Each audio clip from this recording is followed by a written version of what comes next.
Tehran ওয়াশিংটনের মধ্যকার বহুল প্রতীক্ষিত যুদ্ধবিরতি চুক্তির খসড়া ঘোষণার পর থেকেই উত্তপ্ত ইসরায়েল। মধ্যপ্রাচ্যে দীর্ঘদিনের সংকট নিরসনে একে বড় অগ্রগতি বলা হলেও সাধারণ ইসরায়েলিদের মাঝে ভর করেছে গভীর অবিশ্বাস। নিজেদের ভবিষ্যৎ নিয়ে চিন্তিত ইসরায়েলিদের সন্দেহ এই চুক্তির স্থায়িত্ব নিয়ে। আমার মনে হয় না এটা টিকবে, কারণ ইরান ইসরায়েলকে ধ্বংস করার শপথ নিয়েছে।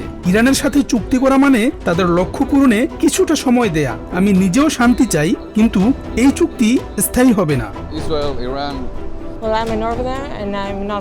আমার মনে হয় এটা হয়তো 2 বছর টিকবে, যতক্ষণ না ট্রাম্পের মেয়াদ শেষ হচ্ছে এবং তারপর আমরা আবার আগের অবস্থায় ফিরে যাব। মিডিয়া আর ইরান আমেরিকার কথা শুনে যা বুঝলাম, এটি অত্যন্ত বাজে একটি চুক্তি। ট্রাম্পকে আমি বুঝলাম না। ইরান তো যুদ্ধে জিতে গেল, এখন তারা অর্থ পাবে, সরকারও টিকবে। আমাদের জন্য এটা একটা মহাবিপর্যয়। সংশয়ের এই পারদ আরো চড়া লেবানন সীমান্তবর্তী উত্তর ইসরায়েলের কিরিয়াত শামোনা শহরে। দীর্ঘদিন ধরে হিজবুল্লাহর রকেট হামলার মুখে থাকা এই অঞ্চলের মানুষ চুক্তিটিকে স্রেফ ধোঁকাবাজি বলে তীব্র ক্ষোভ জানিয়েছেন। এই চুক্তি একটি চরম আতঙ্ক। আমরা এখানে নরকের মধ্যে বাস করছি। নরক কি চেনেন আপনারা? ইরানিরা কেবল সময় ক্ষেপণ করে। যখনই তারা পারমাণবিক সক্ষমতার দ্বারপ্রান্তে পৌঁছায়, তখনই বলে এসো চুক্তি করি। এটা আবার কেমন চুক্তি? আমরা দিনরাত ঘুমাতে পারি না। গতকালই গাড়ি পার্ক করে সিঁড়ি দিয়ে নামার সময় সাইরেন বেজে উঠল, বিকট বিস্ফোরণ হলো, বাচ্চারা সব এলাকা ছেড়ে চলে গেছে, আমরা বৃদ্ধরাই কেবল এখানে পড়ে আছি। ইসরায়েলের রাজনৈতিক মহলে এই ক্ষোভ আরো তীব্র হয়েছে।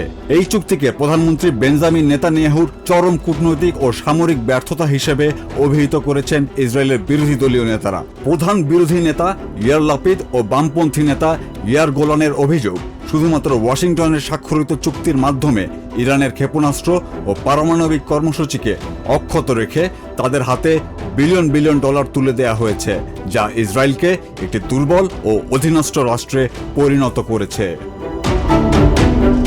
সাবেক আইডিএফ চিফ ও বিরোধী নেতা গাদি আইজেনকোটও সুর মিলিয়েছেন প্রতিবাদে।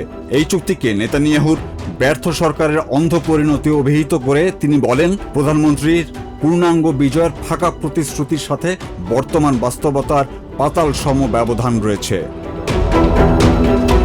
দেশটির কট্টরপন্থী মন্ত্রীরাও ইউএস ইরান সমঝোতা চুক্তিকে প্রত্যাখ্যানের ঘোষণা দিয়েছেন। জাতীয় নিরাপত্তা মন্ত্রী ইতামার বেন গাভির, অর্থমন্ত্রী বেজালাল স্মোট্রিচ, প্রতিরক্ষা মন্ত্রী ইসরায়েল কাটজও সুর মিলিয়েছেন। খসড়া চুক্তি অনুযায়ী ইরানের পরমাণু কর্মসূচি বন্ধ করা এবং হরমুজ প্রণালী খুলে দেওয়ার বিপরীতে $25 মিলিয়ন ইরানি তহবিল ছাড় দেবে আমেরিকা। তেহরানের দাবি, সোমবার রাত থেকেই লেবানন সহ সব ফ্রন্টে স্থায়ী যুদ্ধবিরতি কার্যকর হবে। তবে বছরের পর বছর ধরে চলা সংঘাতের পর এই চুক্তি সাধারণ মানুষের জীবনে কতটা স্থিতিশীলতা আনবে তা নিয়ে সংশয় কাটছে না কারোরই। Saif Rakib, TVN 24 news desk. New York থেকে সম্প্রচারিত টিভিএন 24 টেলিভিশন বিশ্বজুড়ে বাঙালির কণ্ঠস্বর।